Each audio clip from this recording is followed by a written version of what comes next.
Nasty. Lollipop lady. Warning.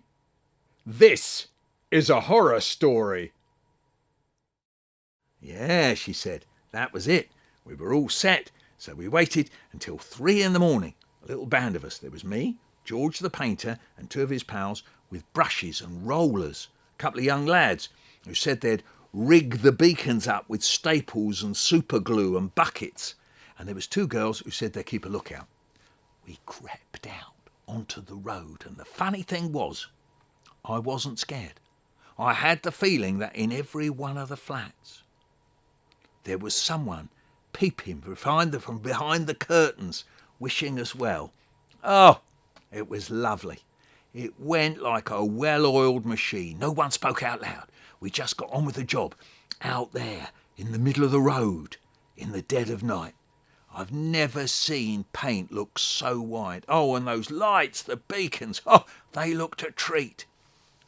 Everything went smoothly until one of the guards came running around the corner. "Scarper," she says, "Scarper." "Who is it?" I says. "Fellow with a dog." "Who?" "I don't know," she says. "OK," I said to the others, "leave the beacons here, pick up your gear, and we'll wait down the alley." They grabbed their paint and the roller, and we made off for the alley. We had a view from where we were and saw the man they call the Major come round the corner with his dog.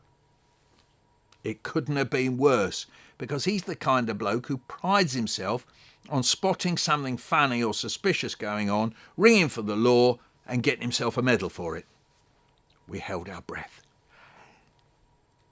Him and his dog get to our brand new, half-finished zebra crossing, and he didn't notice a thing. His dog did, though, yeah. He only goes up to our lovely new orange light, sniffs it, sticks its leg up, and baptises it, doesn't he? But the Major, he didn't bat an eyelid. We crouched there in the alley waiting for him to twig, but the dog finishes and he carries on up the road. When he had gone, we came running out of the alley and the painters finished off. I had a go. I did one of them zigzags. Oh, it was a lovely feeling, spreading this white paint on the road. It felt like naughty but right, all at the same time. You felt proud but wicked. I can look at that bit of the zigzags on the crossing next to it, and say, I did that bit, and I suppose all the others do the same with their bits. Anyway, job done. We packed up, dashed back to my place for a quick cup and a sandwich. There were people looking out their windows, dotted about all over the block. I could see faces looking out at us as we crossed the courtyard, waving and laughing, so we waved back. You'd have thought we'd won the cup or something. Way, way. Mind you, that's what it felt like. Back at my place, there was a welcoming party, quiet but excited, all giggles and whispers. The Major's dog got the biggest laugh of the night, of course. Anyway, most of us had work to go to in 2 or 3 hours' time, not least me, in Eva's white coat and Salique's hat. "Come on, girl, let's be having you. Let's see you in your gear," someone says. So I put on my chip shop overall and picked up my lollipop, and someone pinned my hair, and I stand there. Then one of the lads does the Duke of Edinburgh on me. He puts his hands behind his back and does the walk past, the inspection job. He walks past me, stops, comes back and says, very good, one of our old lollipop girls, very good." Suddenly he looks at my hat. Cricket club, what are you? Bowler?"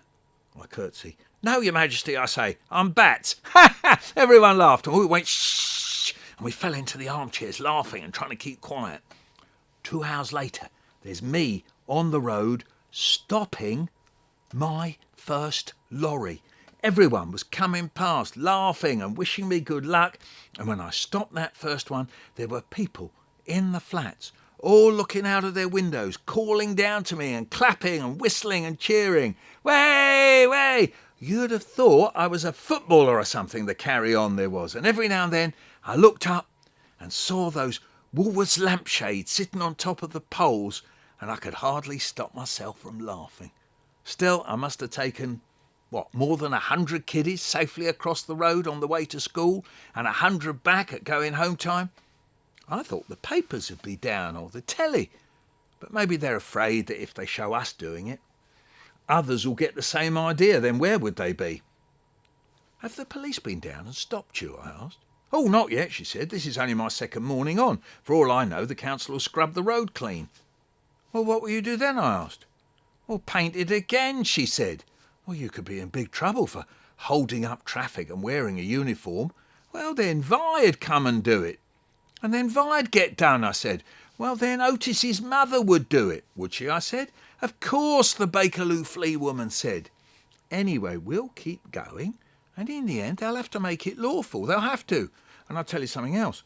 Once it's lawful, they'll have to find the funds to pay for it. And that was that.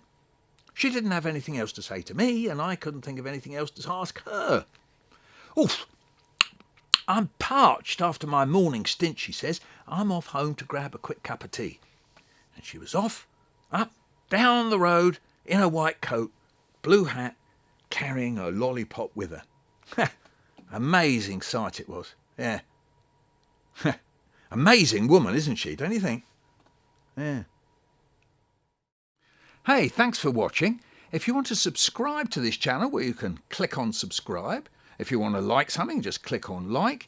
And you can leave a comment as well, that's always nice. And don't forget my website, Michael Rosen, all one word, michaelrosen.co.uk.